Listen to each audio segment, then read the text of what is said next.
ini nanti dikerjakan oleh ibu-ibu di posyandu atau posyandu. Ya Bu ya? Ya. Ya, nanti tujuannya agar ibu-ibu ini pertama tahu apa aja itu stres, yang kedua apa aja penyebabnya, yang ketiga bagaimana mengelola stres. Ya, kita lanjut ya. Pertama aku mau tanya, apa aja sih gejala-gejala stres? Coba bisa disebutin nggak? Pusing, Terus apa? gelisah, Nah, terus nggak bisa tidur. yang belakang, ibu yang di belakang?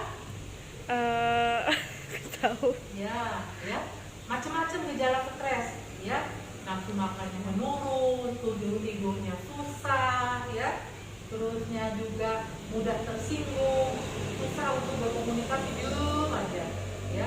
Nah, stres ini sebenarnya ada, semua orang pasti ada. Kalau nggak stres, bukan manusia namanya, ya. Karena manusia itu selalu diberi tantangan, ya. Dan bagaimana caranya kita agar bisa mengatasi tantangan itu, ya. Jadi tidak stres, ya. Penyebabnya banyak, bisa dari rumah tangga.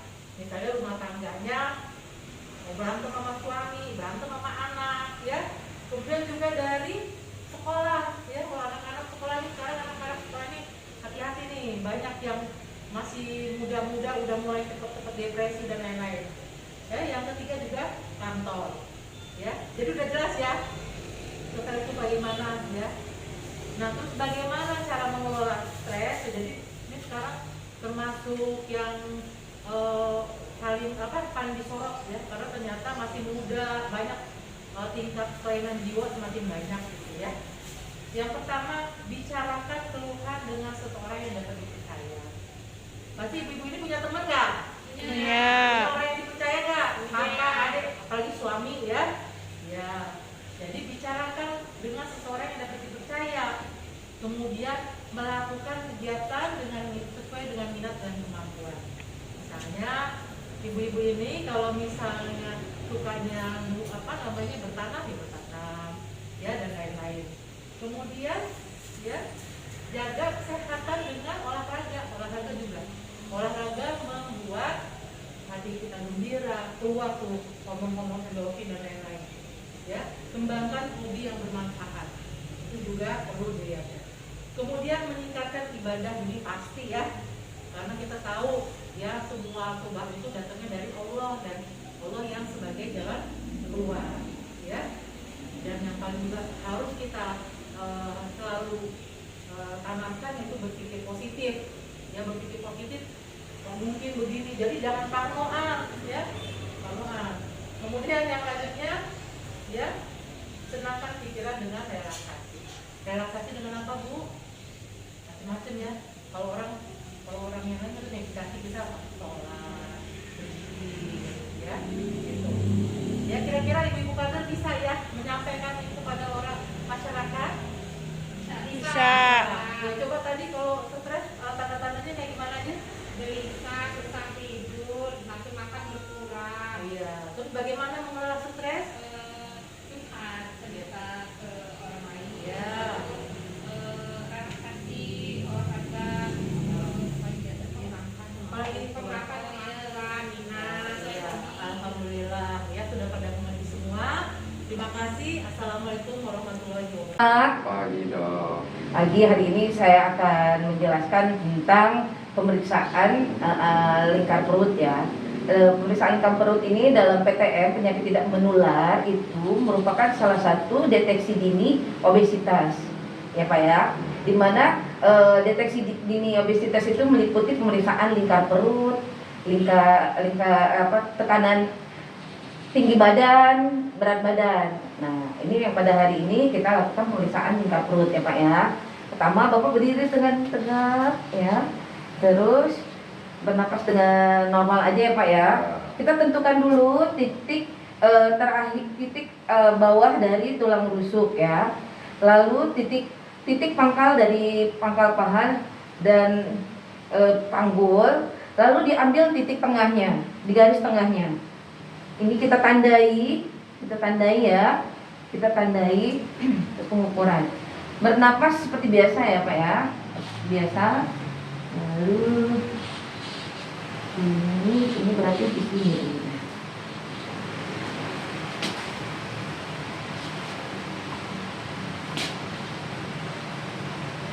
lurus bapaknya. Ya Legowo.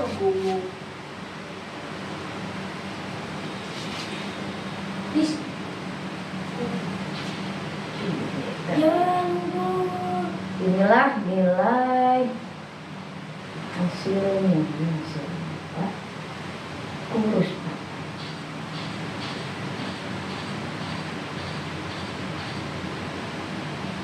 Ini 80.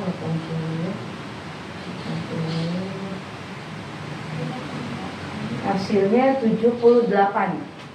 Hasilnya kita temukan 78. Dimana kalau untuk pria untuk lingkar perut ini dia harus di bawah dari atau sama dengan 90. Nah, Bapak ini termasuk normal sih, masih normal ya, tapi masih agak kurus sepertinya.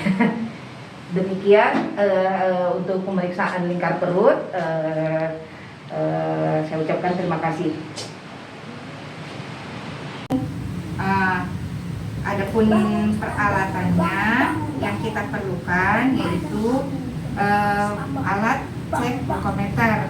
Ini selain bisa diperiksa untuk pemeriksaan gula darah, pemeriksaan asam urat dan kolesterol. Jadi tiga fungsi. Kemudian ini pen untuk menempatkan jarum untuk mengeluarkan darah untuk pemeriksaan. Kemudian ada sticknya, stick asam urat yang untuk kita gunakan untuk meletakkan darah di sini untuk pemeriksaan.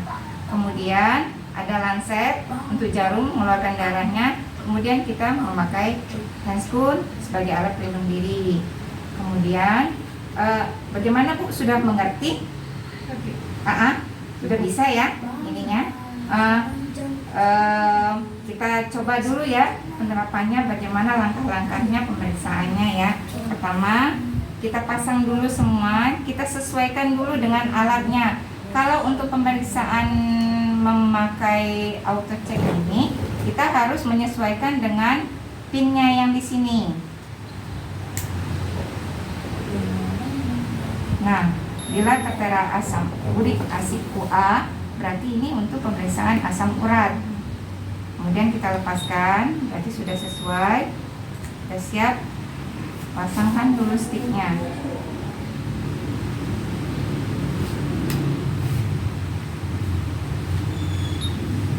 Kemudian kita pasang pennya, pasang lancet.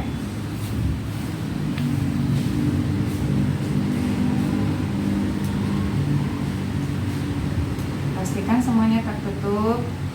Pilih, ini ada angka-angka di sini. Kalau kita pilih 1 atau 2, kurang keluar jarumnya, jadi kurang panjang. Ini untuk menyesuaikan dengan tingkat ketebalan di kulitnya, ya. Kita pakai 4 saja. Kita pakai handscoon.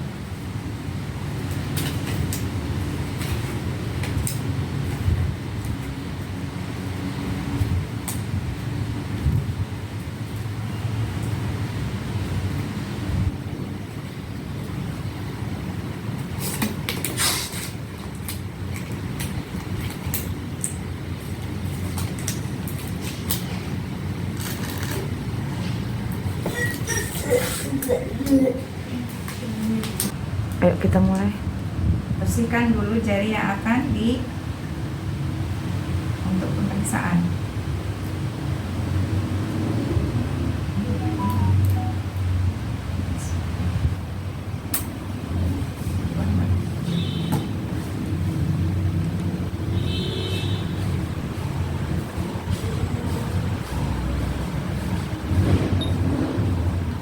Kita lihat dulu.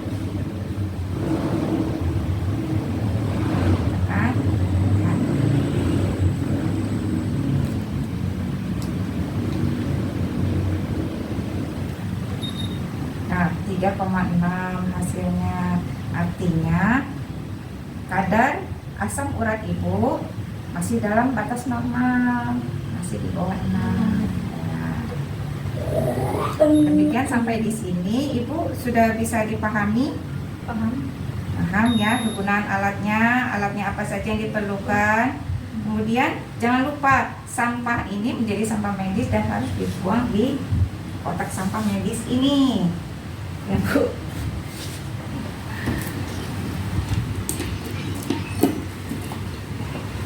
Demikian demonstrasi dari saya. Mungkin ada yang masih mau ditanyakan Bu? Cukup. Cukup. Terima kasih Bu.